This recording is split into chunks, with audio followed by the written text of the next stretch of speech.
Nesse segundo estudo, vamos dar continuidade aqui, né? Poder disciplinar.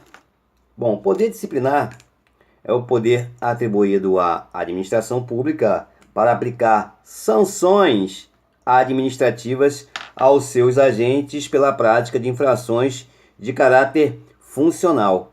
Poder disciplinar aqui tem a ver com os funcionários públicos. E o poder disciplinar tem tudo a ver com o poder hierárquico, né? É a possibilidade do chefe, supervisor, né? Encarregado, enfim, punir, né?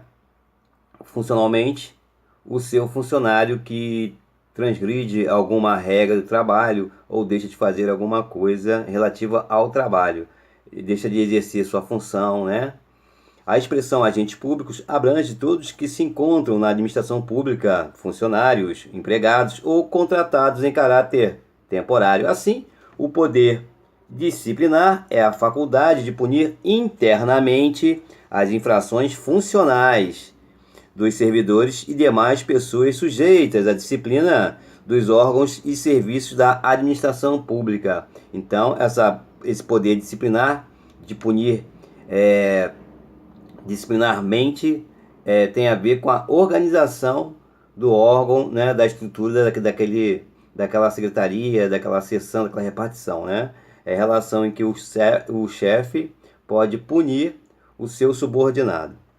Ou seja, é o poder de, na forma da lei, apurar infrações e aplicar penalidades aos servidores públicos e demais pessoas sujeitas à disciplina administrativa, que é o caso das que com ela contratam, como as concessionárias de serviços públicos. Corresponde ao poder dever, né? O poder disciplinar é o poder dever de punição administrativa ante o cometimento de faltas funcionais ou violações de direitos e deveres funcionais para os agentes públicos. Não se confunde o poder disciplinar com o poder da administração de punir a conduta de particulares, quando a autoridade administrativa suspende um alvará, aplica uma multa, né? Como exemplo, temos a multa de trânsito, nem com o poder punitivo do Estado em caso de crime, que aí é o poder, no caso é o Código Penal, né? É o direito penal que atua, né? Na aplicação do poder punitivo juspuniente do Estado, é o Código Penal, né? Claro que sempre garantindo ampla defesa e contraditório em caso de crime realizado por meio da justiça penal. Então, ele está dizendo o seguinte: o poder disciplinar não se confunde com o juspuniente, poder de Estado de punir o indivíduo quando comete um crime, né? Então, o poder disciplinar é um caráter interno. Bom, o poder disciplinar está intimamente relacionado com o poder hierárquico e traduz-se na faculdade. Seria mais correto falar em poder, dever, que possui a administração de punir internamente as infrações funcionais de seus servidores e demais pessoas sujeitas à disciplina dos órgãos e serviços da administração pública. Por exemplo, a punição do particular contratado por execução inadequada de contratos administrativos. Quando a administração contrata particular, no caso, terceiriza algum serviço e esse particular, através do seu trabalho, do seu serviço contratado para a administração, deixa de cumprir, né? O poder disciplinar abrange somente as sanções administrativas, como, por exemplo, advertência, multa, suspensão e demissão. Pode perceber que houve uma graduação aí de nível, né, de gravidade. Advertência, multa, suspensão, demissão. Demissão é a mais grave. Entretanto, não podemos esquecer que existem sanções penais e civis que podem ser aplicadas ao caso concreto, embora não façam parte do poder disciplinar. O que ele quer dizer é o seguinte, que às vezes o funcionário público, né, comete uma infração no seu serviço, né, que vai abranger tanto o poder disciplinar, a administração vai puni-lo com PAD, processo administrativo disciplinar, e pode, de repente, essa falta, né, esse cometimento de infração do funcionário público pode atingir um particular. Aí vai para a esfera civil, que é a indenização, ou até mesmo essa falta do administrador, do funcionário público, pode acarretar algum crime, peculato de uso, né, documento falso, quer dizer, além de responder o processo administrativo disciplinar, além de ter o poder disciplinar da administração, até porque tem a autotutela, né, a própria administração pode corrigir seus atos, tem também a abrangência penal. Então ele vai tem situações, dependendo do caso concreto, cada caso é um caso, ele vai responder disciplinarmente, que é o poder disciplinar, que é o PAD, que a gente chama, né, na sigla PAD, Processo Administrativo Disciplinar, vai responder civilmente, para indenizar algum terceiro, né, alguém que ele prejudicou, e de repente vai responder penalmente, o jus puniendi, o poder de punir do Estado, né, vai ser enquadrado como crime no Código Penal, até porque o Código Penal tem esse enquadramento de crimes próprios praticados por funcionários públicos. Ok? Entretanto, não podemos esquecer que existem sanções penais e civis, é o que eu acabei de falar. Portanto, não se deve confundir o poder disciplinar da administração com o poder punitivo do Estado, jus puniendi, onde o Estado aplica o Código Penal. Poder disciplinar, a punição é interna, punir o seu funcionário que deixou de fazer algum serviço, né, de praticar algum ato previsto como função dele. Este não é um poder de expressão interna, pelo contrário, é realizado pelo poder judiciário e diz respeito à repressão dos crimes e contravenções. Falando aqui do jus puniendi, o poder de punir do Estado, ele não é um caráter interno, é um caráter externo. Contra todo, qualquer pessoa que cometer crime vai ser punida pelo Estado, né, através do uso do Código Penal, diferentemente do poder disciplinar, que é interno. Por que eu fico falando sobre na leitura, que as pessoas, às vezes, a leitura ela é mal interpretada ou mal feita e acaba induzindo ao erro. Por isso que eu faço esse estudo juntamente, para poder pontuar, isso aqui ele está falando do Código Penal, isso aqui está falando do poder disciplinar, que é um dos poderes administrativos. Bom, a doutrina até hoje aponta o poder disciplinar, que tem a ver com a administração pública, caráter interno, que tem a ver com a hierarquia, tem a ver com o subordinado, tem a ver com o seu chefe, seu supervisor, seu superintendente. No caso, o superior hierárquico pode punir internamente o seu funcionário, através de advertência, multa, suspensão e demissão. A doutrina até hoje aponta o poder disciplinar como de exercício caracteristicamente discricionário. Poder discricionário a gente sempre vai lembrar oportunidade e conveniência. E a gente sempre vai lembrar, poder discricionário tem que estar previsto na lei e é uma margem de flexibilização, diferentemente do poder vinculado, que só tem uma opção, que é o caso, por exemplo, do funcionário que completa 70 anos. A autoridade administrativa ele tem que aposentar, ele não vai deixar ele ficar 6 meses, 1 ano, não. Completou 70 anos, o funcionário público, completou 70 anos, o seu chefe, a autoridade administrativa, tem que aposentar. Né? Agora aqui no poder disciplinar, a doutrina diz que é um poder discricionário, porque ele vai graduar, pelo caso concreto, pela falta que o funcionário cometeu, ele pode ser advertido, pode ter uma multa, pode ter uma suspensão, se for muito grave, demissão. Então essas 4 caminhos são que vai usar a discricionalidade prevista na lei. O que ele não pode usar uma quinta, né? Inventar uma punição. Aí entra o poder judiciário, ou primeiro só autotutela, mas se não tiver autotutela, poder judiciário.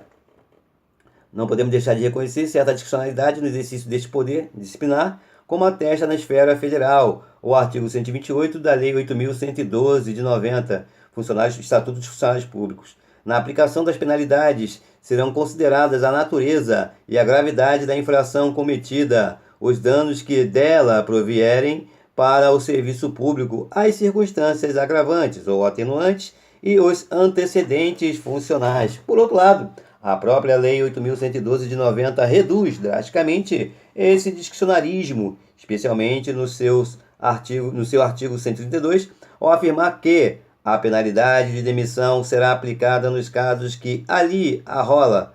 A demissão será aplicada nos seguintes casos. Inciso 1. Crime contra a administração pública. Lembrando que demissão é a mais grave, ele vai ser expulso do serviço público, tá? Demissão, crime contra a administração pública. 2, abandono de cargo. 3, inassiduidade habitual, ou seja, falta constante ao trabalho, sem justificativa, óbvio, né? 4, improbidade administrativa, desonestidade com o bem público. 5, incontinência pública e conduta escandalosa na repartição. 6º, insubordinação grave em serviço. 7º, ofensa física em serviço a servidor ou a particular, salvo em legítima defesa própria ou de outrem. Inciso 8, aplicação irregular de dinheiros públicos. Inciso 9, revelação de segredo do qual se apropriou em razão do cargo. Inciso 10, lesão aos cofres públicos e dilapidação do patrimônio nacional. Inciso 11, corrupção.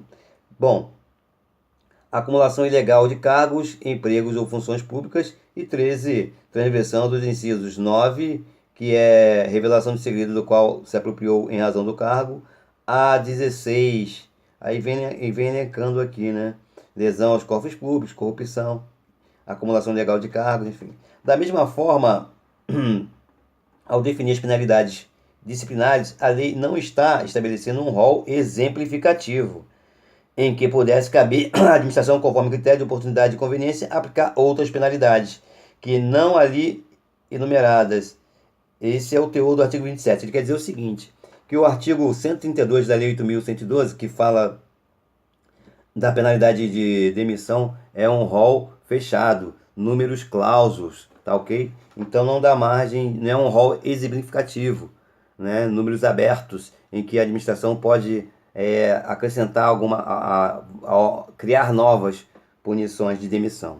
Bom, são penalidades disciplinares, artigo 127, advertência, suspensão, demissão, aí vem cassação de aposentadoria ou disponibilidade, destituição do cargo em comissão, destituição de função comissionada, artigo 127 da Lei 8.112, que é o Estatuto dos Funcionários Públicos. Assim, poderemos afirmar que existe sim um grau bastante limitado de discricionariedade, de flexibilidade, oportunidade e conveniência, lembrando sempre, no exercício do poder disciplinar, quando, por exemplo, a autoridade gradua o número de dias na aplicação da penalidade de suspensão ou em algumas outras poucas hipóteses.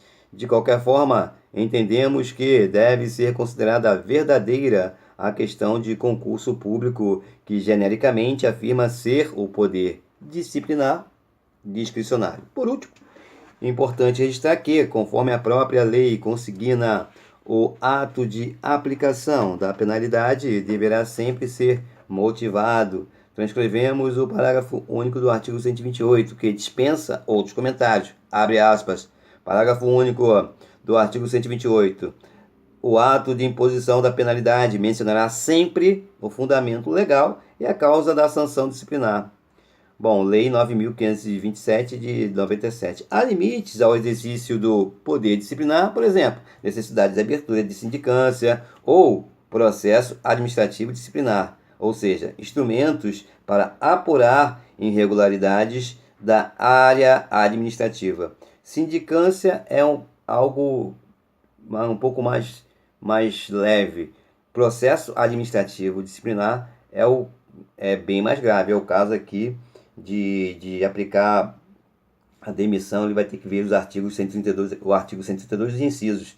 Crime contra a administração, abandono, inassiduidade, improbidade administrativa, corrupção, enfim. Tá? Ou seja, necessidade de oferecimento ao servidor sempre contraditório e ampla defesa. Artigo 5º, inciso 55 da Constituição da República Federativa do Brasil. A presunção de inocência está lá previsto no artigo 5º, inciso 57 da Constituição da República Federativa do Brasil. Tá? A presunção de inocência, ele vai ter que usar ampla defesa e contraditório a princípio, né? A administração está dizendo que ele cometeu um crime funcional. Então, quer dizer, ele vai ter que usar a ampla defesa e o contraditório para rebater a administração, o que ela está dizendo, que está imputando a ele como falta disciplinar. E a ampla defesa ele vai justificar, né?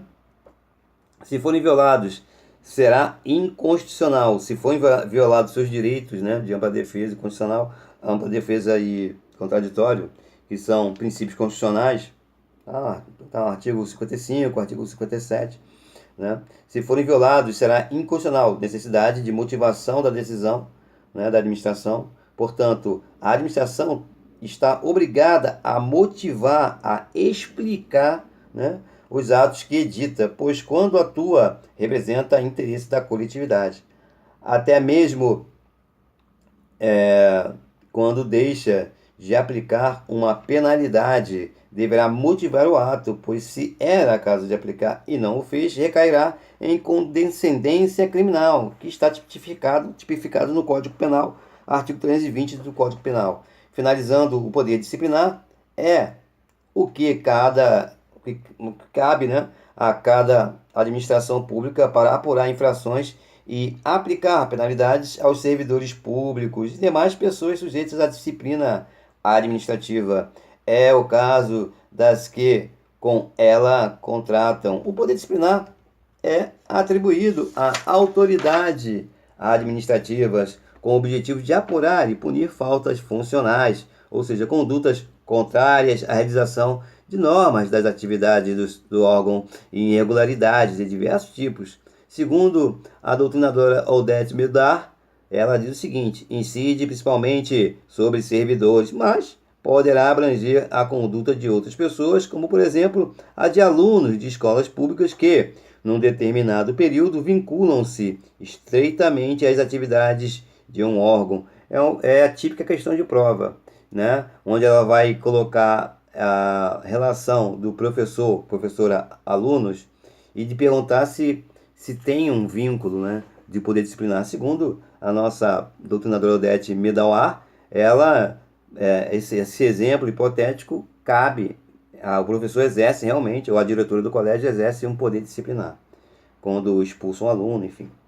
No uso do poder disciplinar, a administração controla o desempenho das funções executivas e a conduta interna de seus servidores, responsabilizando-os pelas faltas cometidas. Vamos falar agora do poder regulamentar, ok? Bom, poder regulamentar. Regulamento, norma, lei, tá? Poder regulamentar é a faculdade de que dispõem os chefes do executivo de explicitar a lei. Como exemplo, temos a medida provisória, poder executivo. Assim, o poder regulamentar, estritamente considerado, costuma ser definido como a faculdade de que dispõem os chefes do Poder Executivo de expedir atos administrativos exclusivos e privados, gerais e abstratos, de efeitos externos, de editar normas, regulamentos ou decretos, atos normativos que expliquem o disposto nas leis a fim de garantir a sua fiel execução. Na verdade, o poder regulamentar esclarece o que está previsto na lei. Bom, poder regulamentar, ou poder também chamado de poder normativo, né? Importante, é o poder de, na forma da lei, editar atos normativos como regulamentos, decretos, portarias, instruções, circulares, ordens de serviços e resoluções editais, etc., complementares à lei. Então, já fica subentendido que primeiro tem que ter uma lei. E o regulamento, ou o poder regulamentar, o poder normativo, ele vem explicar, traduzir, clarear o entendimento da lei. Tá?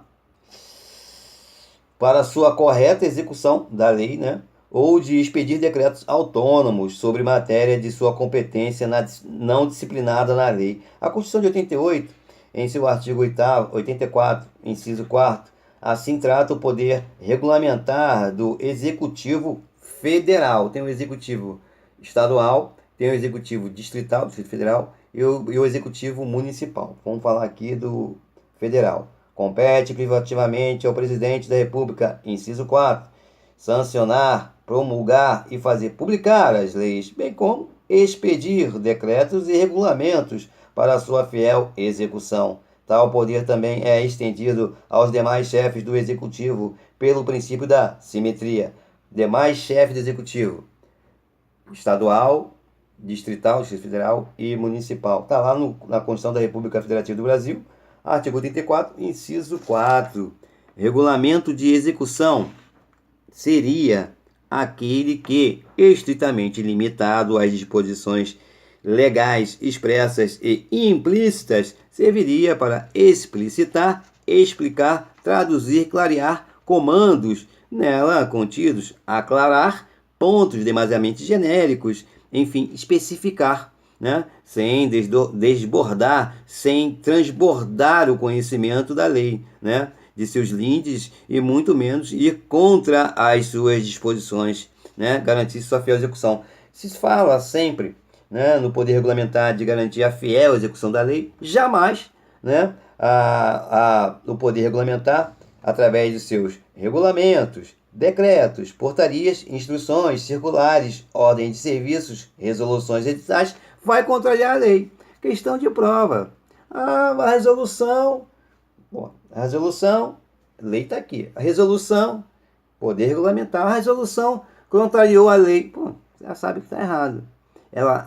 O poder disciplinar através de regulamentos, decretos, portarias, instruções, circulares, ordens de serviço, resoluções, editais, é para clarear o entendimento da lei, para a fiel execução da lei. Ok? Bom, o exercício do poder regulamentar do executivo situa-se na principiologia constitucional da separação de poderes previsto no artigo 2º, artigos 2º e 60, parágrafos 4º, inciso 3 da Constituição da República Federativa do Brasil, pois, salvo em situações de relevância e urgência, que é o caso das medidas provisórias privativas do Presidente da República, o Presidente da República não pode estabelecer normas gerais criadoras de direitos ou obrigações por ser função do Poder Legislativo. Assim, o regulamento não poderá alterar disposição legal e nem tampouco criar obrigações diversas das previstas em disposição legislativa.